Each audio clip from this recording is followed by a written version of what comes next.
We start with a teenage girl with mental health issues threatening to shoot up a perfectly innocent mirror, whilst outside, a 56-year-old man is sucking on a 20-year-old pipe.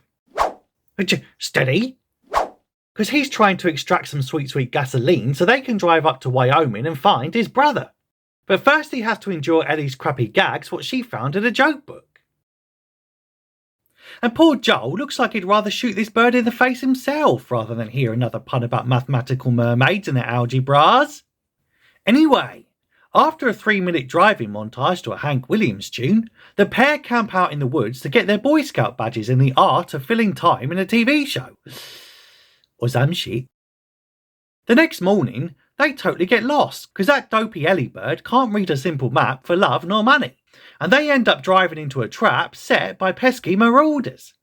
Joel takes one out, but a second manages to catch him with his pants down mid-reload, and who's about to snuff the life out of him before Ellie pulls out that strap she stole from Bill's drawer last epi and uses it to paralyse the young chap, where he flails around on the floor and literally calling for his mummy like a right cack. Then he starts begging for his life and laughably asking to be dropped back home. Bruh. So naturally, Joel puts him down like a dog, if just to stop his incessant whining. Then we cut to some sort of rebel outpost, where we're introduced to some bird called Kathleen, who's interrogating a family doctor, who also happened to deliver her from her mum's snatch all them years ago, because reasons. Apparently, she reckons he ratted them all out to Fedra or something, which resulted in her brother getting beaten to a bloody pulp and also to death. She's also looking for someone called Henry, who also grassed them up, and she threatens the old coot by sticking a gat in his face to demand Henry's location, but is soon distracted by her goons bringing back a half-dead member of the gang that just ambushed Joel and Ellie. So naturally, she sees red, throws a hissy fit and goes back inside to blow the doctor's brains out, because she's a typical hysterical woman, bro, and it must be that time of the month. Anyway, she then riles up her group by saying this is totally the work of that Henry fella, and they've got to find this random guy and also any collaborators at all costs. Elsewhere, Joel is off doing some Illuminati shit and covering up one eye inside a triangle. I mean keeping watch for the rebel raids and shit. Eventually, he says sorry to Ellie about letting his guard down and getting jumped by Mama's boy, and that it's totally not fair on her having to save his beta ass and also having to hurt people, because she's still so young and stuff. Though she says it wasn't her first time and implies she's killed people in the past. And before you can say, oh god, I hope her real name ain't secretly Hannah, Joel totally relents, and impressed by her trigger discipline, he reckons she's finally earned her weapon privileges by saving his life, and gives her gun back and promptly teaches her how to properly handle a shaft. Steady? Meanwhile, Kathleen's head goon takes her into a roof of a building, where they found evidence of dirty squatters what love doing a bit of drawing, and totally reckons this is where that Henry fella's been hiding out and shit. But that's not the only problem, because then the head goon takes her down into the basement where he proceeds to show her a giant crack. But unfortunately, it's just a boring one on the floor, and not a super smooth caramel one what could totally break the internet. Bruh. When suddenly, it totally starts rumbling like something is trying to break through. But she says they've got to focus on finding Henry, and then they'll deal with whatever the fuck is trying to bust through a drier crack than me and my frigid wife on date night. Later, Joel and Ellie climb a fuck ton of stairs before Joel remembers he's actually 56 and doesn't just have a bad spray job from overworked makeup artists, and he almost collapses halfway up. Breaking into an apartment, Joel spreads glass all over the floor so they can totally hear anyone who want to break in and try to do any bad things. Though Ellie just scoffs and reckons he probably won't even be able to hear it anyway because he's 56 years old and is clearly deaf on his right side. And after settling down to sleep with some more terrible puns from Ellie's joke book, which she just won't fucking put down, Joel's awakened in the middle of the night by a pair of dark-skinned intruders, who seem pretty intent on doing said bad things. And before you can say, that just sounds like a typical night in Chicago, we cut to the end credits. And that's it. That's episode 4. Though my favourite part was when Joel got saved from oblivion by a 14-year-old girl, and then tried to cope with the clear emasculation by apologising to her about the whole situation. Additionally, it's so refreshing to be treated to yet another female leader on this show, especially one who seems to act on impulsive emotion and goes around killing their super rare and precious doctors out of sheer hysterical spite. But anyway, on to episode 5. We start with a flashback to where the local branch of Antifa is fighting back against them tyrannical Fedra fellas and hanging them by the neck for doing a bunch of bad things. In the midst of the carnage, those 2 dark-skinned intruders from the end of the last epi appear, and turns out the kid has a hearing disability because of course he does. Wowzers! So many boxes ticked!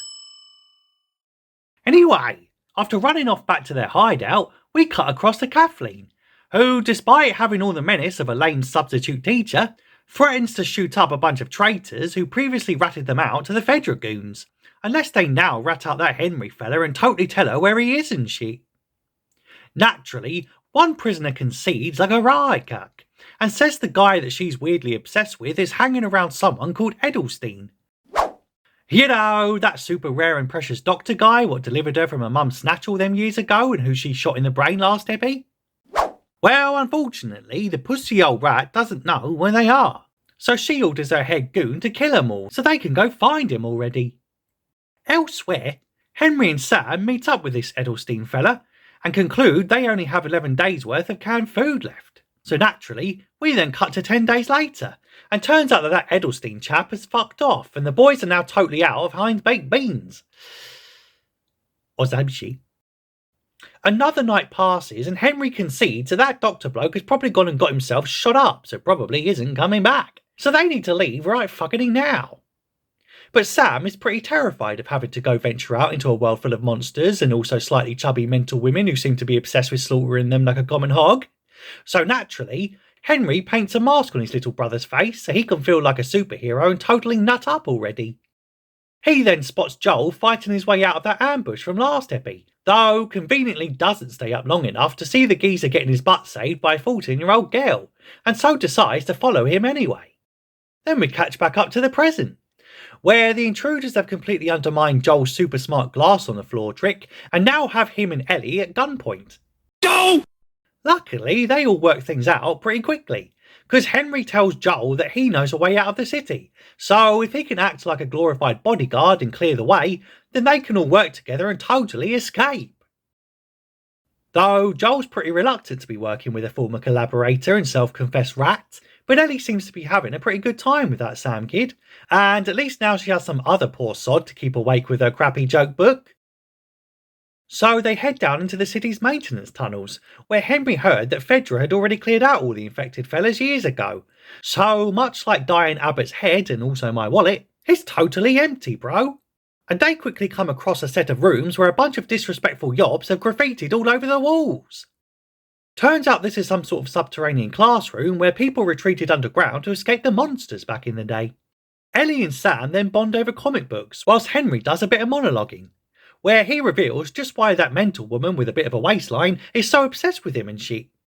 Apparently, he sold out a great man what he deeply respected to the fascist establishment. Also, he could get leukemia drugs for his little bro when he got sick. And turns out this man in question was the leader of the resistance movement in Kansas City, and also Kathleen's brother. No way! A little later, they emerge on the other side of town and are nearing the embankment, where they can then cross the river and all go to Wyoming together like one big happy family. And before you can say, this was all far too easy and sounds way too good to be true, some nutter starts sniping them from a tower. So naturally, Joel flanks him and takes him out, but not before Kathleen finds him and sends a giant fuck-off truck after the kids. And for some reason, they all insist on running in a straight line and don't just scatter off to the side where the massive monster truck would have a pretty tough time turning on a dime. Luckily, Joel manages to snipe the driver, and said giant fuck-off truck smashes into a house, which promptly explodes into a giant fireball because reasons. Kathleen then arrives and demands they surrender, because she totally wants revenge on that Henry fella for dobbing in her brother to Fedra, all to save a little kiddie with cancer. So Henry tells Ellie to take Sam and get the heck out of Dodge, and then totally surrenders himself. But before this mob of white people can bring a black man to his knees and risk starting another race incident in America, the fiery truck behind them starts slipping into a sinkhole, and before you can say, this'll end well, hundreds of them mushroom head fellas jump out and start munching up a bunch of peeps, and spreading more toxic spores than that train what derailed in Ohio a few weeks ago. Bruh. Joel does his best to protect Ellie from a distance, as the head honcho tries to guard the chubby bird.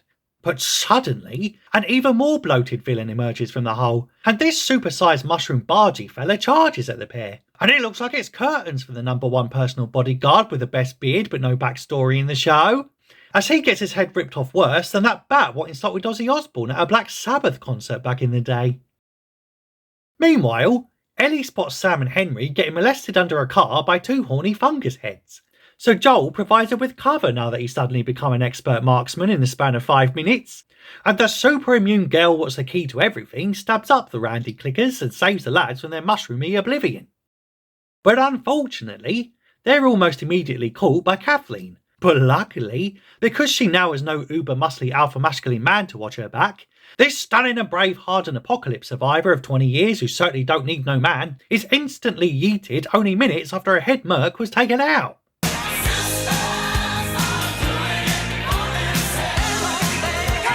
Later, having made their escape to an abandoned motel, the heroes take a moment to regroup. And a previously reluctant Joel now softens and formally offers for the boys to join them on their travels, whilst Ellie and Sam talk about comics some more and what each other are scared of and shit. Turns out Ellie is scared of scorpions, but little Sam is scared of becoming a smelly mushroom monster with a furry turban, because he reveals that he totally got bit in the scuffle under the motor. So naturally, and because she's a super immune girl what's the key to everything, Ellie slices her hand open and smothers her blood all over his infected wound.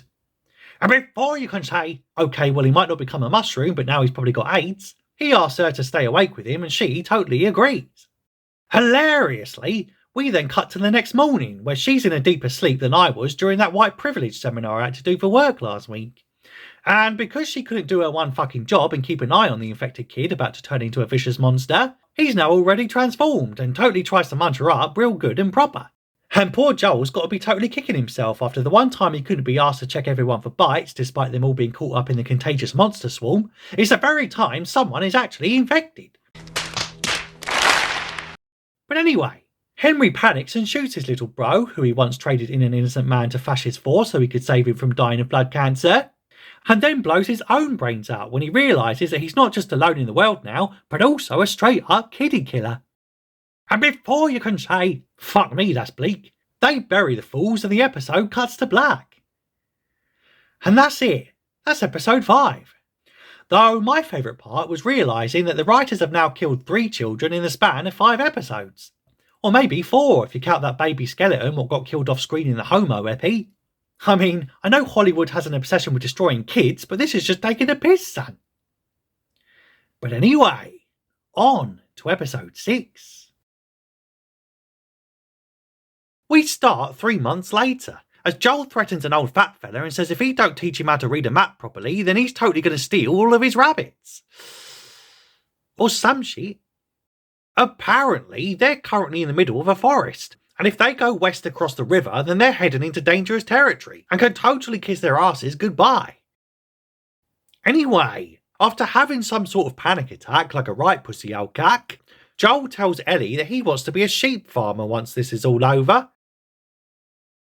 And the next morning, he's too busy teaching Ellie how to whistle to notice a dozen fuckers on horseback totally ambush them in the middle of an open field. So the strangers proceed to test them for fungus infection by releasing a small dog and letting it sniff them up and shit.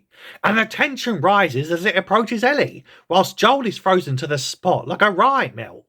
Luckily, the poor pooch has a stuffy nose this morning, so it can't sniff out a mushroom to save its life. And so the pair get taken back to the stranger's camp, where Joel miraculously reunites with his brother.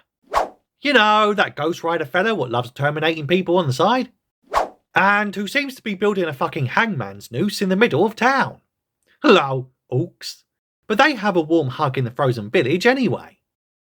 Later, they eat a slap-up meal in a giant canteen, where Tommy soon reveals that he's now got a super hot girlfriend called Maria, and she then gives them a tour, showing them just how they draw power from the nearby dam, I guess to charge all the lights and pinball machines and shit. And before Ellie can say, look Joel, you can totally settle down here and become a sheep farmer boy like you always wanted to be, Maria admits to being an unironic communist and the whole town is under collective ownership now they've essentially seized the means of production. Wowzers! Why don't we ever try something like that in the real world? I'm sure that type of economic system on a large scale could never go wrong. Anyway, The two brothers have a quiet drink in the bar to do some catching up, as Tommy reveals that the Firefly base what Joel needs to get Eddie to is down at the old university campus about a week's ride away, though it's super dangerous and full of poisonous mushrooms, both natural and man-made. Or should that be made of man? Tommy, though, don't really want to go with his older bro on a suicide mission to drop a little girl off at school, because turns out he's gone and got his chocolate bird up the duff, and so he has to totally stay and be a responsible adult by going out to work every day building hangman nooses in the centre of town and not taking teenage girls out on death trap trips.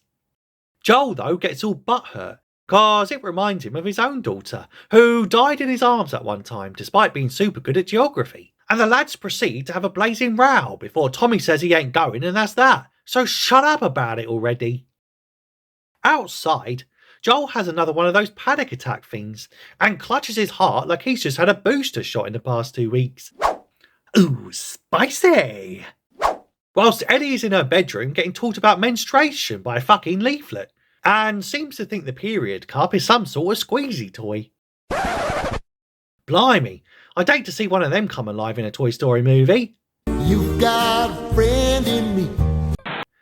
Whew, talk about PTSD.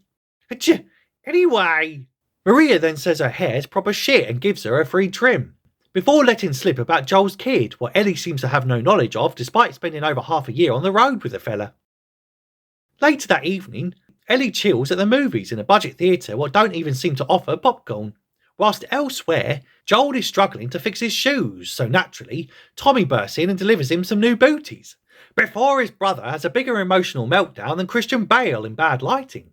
I'm gonna fucking kick your fucking ass. You don't shut up for a second, alright?